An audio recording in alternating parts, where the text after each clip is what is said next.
And in this psalm, there is no middle ground. There is no centre path. You're either good or bad. And the good are those that know Jesus. And I mean really know him. Those who walk in step with him. Those who are intimate with him.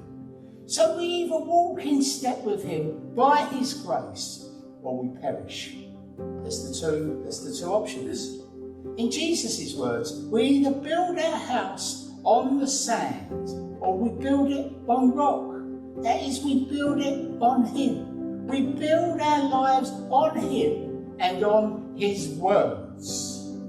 I said before, in total, Jesus' words, there's only 2,000 words. 2,000 words that he spoke. And we need to build our lives on his words. And it's possible to come to church and be building on the sand. It's possible to be just showing your face in the church, but not be building. And we might think that we're a good person. In fact, nearly everybody does. Everybody in the world would say, I'm a good person, but we're crooked.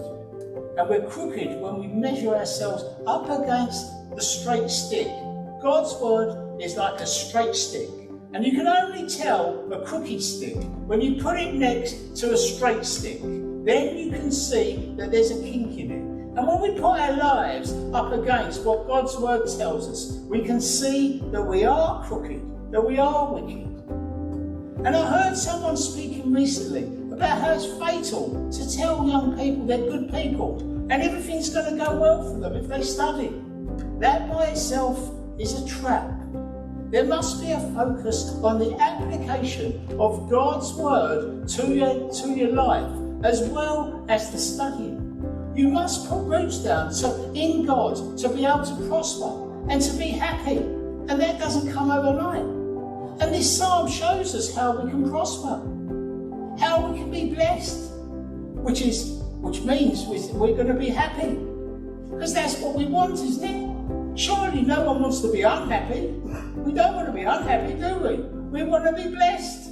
And this psalm is showing us how to be blessed. And so we need to do things God's way, meditating on his law. And this is not legalism. This is not legality.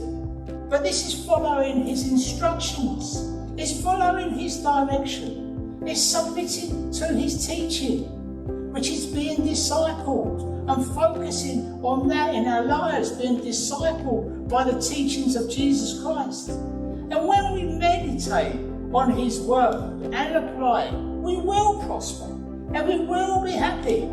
But it's like a degree course. We study and apply, and then we get the degree after much work and much meditation, and then we begin to prosper.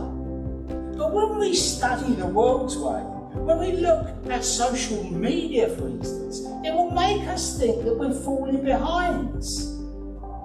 When we look at how other people are supposedly doing so well and living these great lives on Facebook, or as I like to say, Fakebook, because they're not really living great lives, they're putting out the snippets, the highlights of their life out there. Then we start meditating on the wrong things, because it encourages intrusive comparisons that come into our life. And it's an intrusive comparisons. And it says this is what you need to do to be happy. And everyone is having such a good time as they're building on the sand, allegedly. But this is the counsel of the wicked. This is the counsel of the unsaved. And it's a lie. That is not the way to happiness. The way of happiness is the way of Christ. And we need to be walking with Christ along the narrow path. Jesus said we need to find the narrow gate and we need to stay on the narrow path.